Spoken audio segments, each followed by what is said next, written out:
Welcome to Manila, the bustling capital of the Philippines, and also the country with a very high economic growth. This week I cover the Philippine economy, dive into why we believe the growth will stay high also for the next coming years, or 2 years.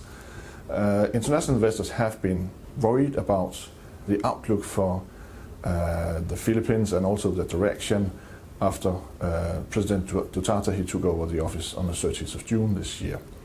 But if you look into the graphic number 1, you would see that the consumption, private consumption, in particular the consumer confidence, is actually extremely robust. In the second quarter, there was a small dive in consumer confidence as it became clear that President Duterte he will take over office. But in the third quarter, the private consumer confidence has rebounded to the highest ever in the Philippines.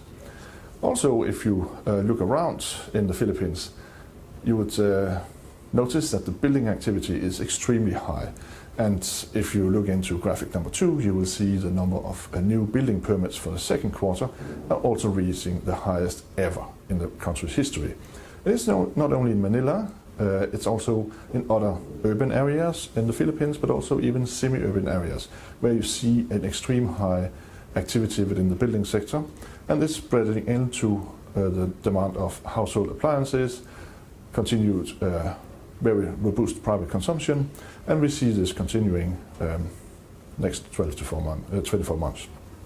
Further, is this week fantastic interesting because the new Philippine president is actually visiting the Chinese president, and there is a foreign policy change on the way towards more partnership with China, and there is a clear aim for this visit, and it's to generate more capital inflow to Philippines via Chinese investments.